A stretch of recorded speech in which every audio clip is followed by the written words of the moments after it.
हे सौनकादिक ऋषियों, जिस समय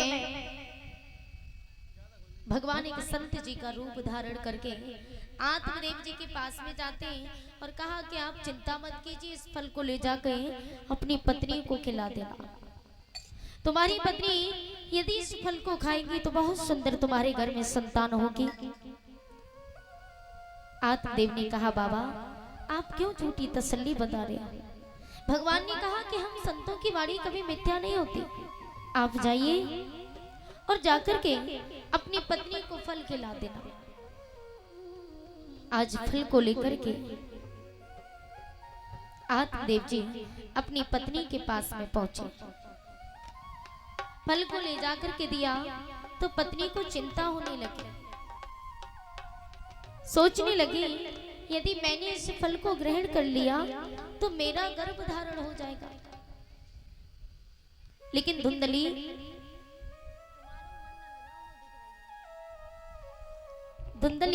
अपने मन में सोचने लगी, यदि मैंने इस फल को ग्रहण कर लिया तो मेरा गर्भ धारण हो जाएगा। और वो अपने जीवन में अपना गर्भ धारण करना नहीं चाहती थी। चिंता होने लगी। उसकी छोटी बहन घर में आई। छोटी बहन ने कहा, क्या बात है, आपको इतनी चिंता क्यों? बोली, चिंता की बात तो यह है कि मेरे पति ने जो फल दिया है, इस फल को खाने के लिए यदि मैंने इस फल को ग्रहण कर लिया तो मेरा गर्भ धारण हो जाएगा और मैं नहीं चाहती कि मेरा गर्भ धारण हो। तो छोटी बहन ने कहा, जवाब दिया, आप चिंता न करो, तुम्हारे पति को संतान की आवश्यकता है और मेरे पति को धन की आवश्यकता है। मेरे घर में संतान है लेकिन धन नहीं, और तुम्हारे घर में धन है लेकिन संतान नहीं। तो एक काम करना, मेरा जो गर्भ धारण है वो संतान जो भी होगी वो संतान मैं आपको सौंप दूंगी, लेकिन स्मरण रहे उसके बदले मुझे धन चाहिए। बोली, ठीक है। ये बात जिस समय दोनों में हुई, धीरे धीरे समय व्यतीत होता गया। नमास भरपूर होने के लिए आए। उस फल को ले जा करके गाय माता की नाद में डाल दिया तो गाय माता ने फल को ग्रहण कर लिया, पान कर लिया। समय व्यतीत होता गया। नमाज भरपूर होने के लिए आए तो उसकी छोटी बहन के गर्भ से पुत्र का जन्म होता है। पुत्र का जन्म हुआ, पुत्र का नामकरण संस्कार किया तो उसी पुत्र का नाम, जैसा नाम मैया का है वैसा ही नाम पुत्र का रख दिया। मैया का नाम है धुंधली और पुत्र का नाम रख दिया धुंधकारी। मैंने पहले भी बताया, यथा नाम तथो गुणम। व्यक्ति का जैसा नाम होता है उसके अंदर वैसे ही गुण पाए जाते हैं।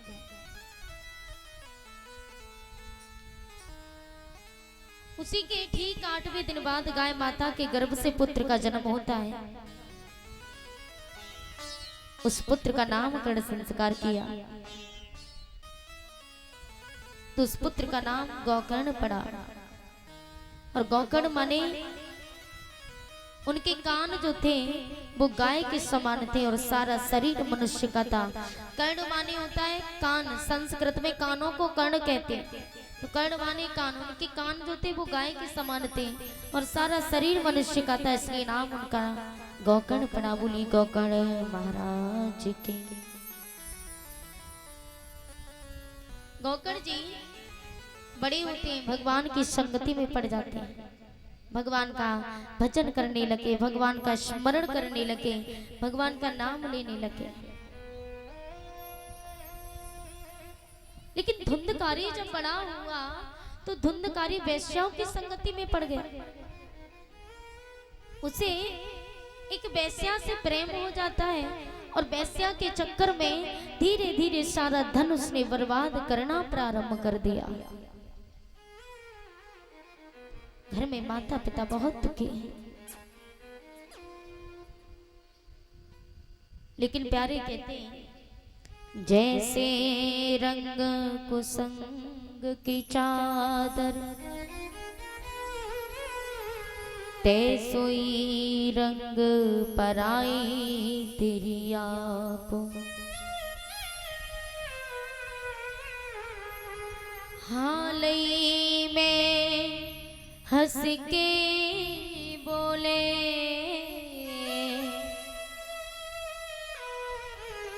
हालई कर दे तू तड़ाको। पराई स्त्री का कुछ भरोसा नहीं कि कब क्या बोल दे, कोई पता नहीं। इसलिए प्यारे धुंधकारी जिस समय वेश्याओं की संगति में पड़ा, वेश्या से प्रेम हो गया, धीरे धीरे सारा धन बर्बाद करने लगा। एक दिन पिता ने अपने पुत्र को समझाना चाहा, अपने पुत्र से कहा कि पुत्र तुम जिस संगति में पड़े हो उस संगति को छोड़ दो, क्योंकि जिस रास्ते में तुम पड़े हो वो रास्ता गलत है। पिता ने अपने पुत्र को समझाना चाहा तो धुंधकारी ने अपने ही पिता पर हाथ उठाने पर हावी हो गया और पिता को डांटने लगा।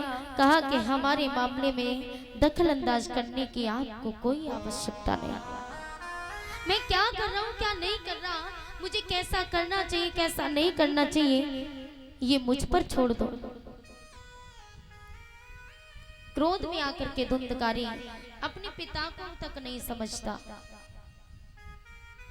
पिता की आंखों में आंसू भर आए। धुंधकारी के पिता अपने छोटे पुत्र गौकर्ण के पास में गए, गौकर्ण के चरणों में जाकर के गिर गए और कहा पुत्र अब तुम ही बताओ मैं क्या करूं, मेरे पास कोई रास्ता भी नहीं है। यदि मैं घर गृहस्थी को संभालूं तो घर में ऐसा कोई व्यक्ति नहीं जो मेरी बात माने। वन में जाकर के मैं भजन भी करूं तो मेरे मन में वैराग्य नहीं, मैं करूं तो करूं क्या। जैसे ये बात कही तो उसी समय गौकर्ण जी अपने पिता से कहने लगे पिताजी देहिस्तिमाम सुरधिरे अभिमतिम तेजुतम जहाँ श्रुतादिषु सुधा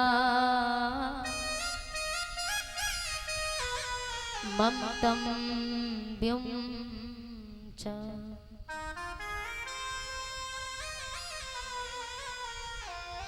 आज गौकर्ण जी अपने पिताजी से कहते हैं पिताजी अस्यानिसं जगदिदं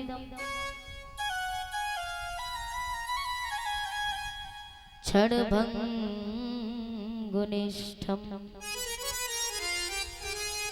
वैरागिरागरसिको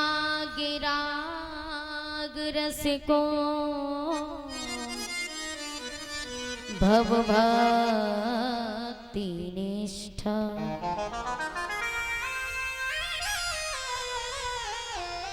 गौकर्ण जी ने कहा पिताजी एक बात बताओ, देहिस्तिमाम सरुधिरे अभिमतिम तेजत्वम जहाँ सुता दिशुत सुधा ममतम व्युमचा। गौकर्ण जी कहते हैं पिताजी मनुष्य की सबसे बड़ी गलती कौन सी है। अस्यानिशम जगदिदम क्षणभंगुनिष्ठम वैराग्य राग रसको भवभक्ति निष्ठ। मनुष्य की सबसे बड़ी गलती यह है कि वो अपने शरीर को ही आत्मा मान बैठा है। मनुष्य अपने शरीर को ही आत्मा मान बैठा है, लेकिन क्या हमारा शरीर ही आत्मा है? बताइएगा महाराज, बताओ क्या हमारा शरीर ही आत्मा है?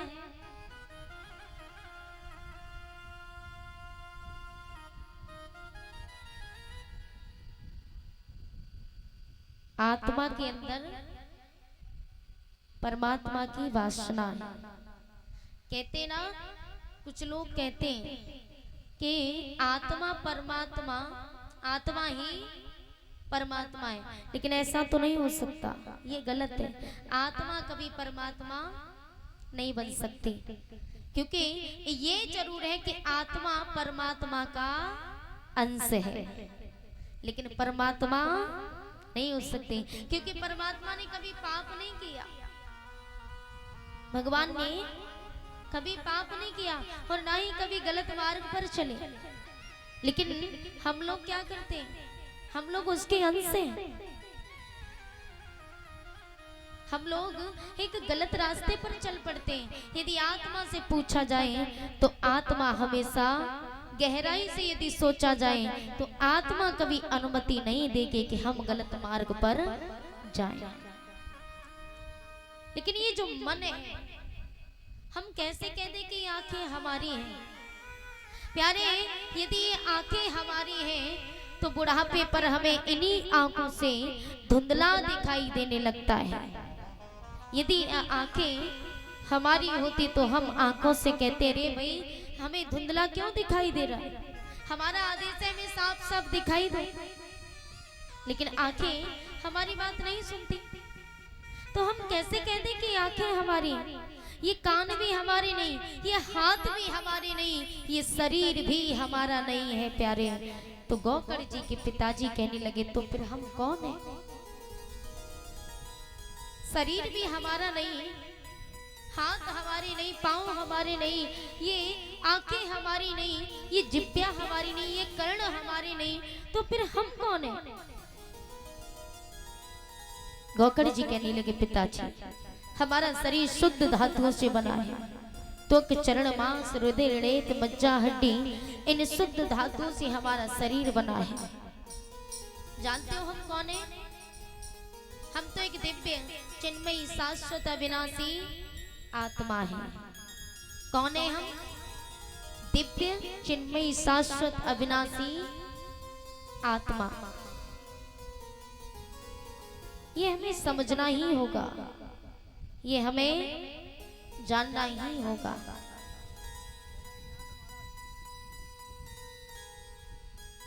लेकिन गौकर्ण जी अपने पिताजी से कहते हैं कि पिताजी, ये जो संसार है, कि चल रे हंसा अपने देश को, और यहाँ नहीं कोई तेरा है, जग पालों का हुआ सवेरा, अपना हुआ अंधेरा है, अपना हुआ अंधेरा।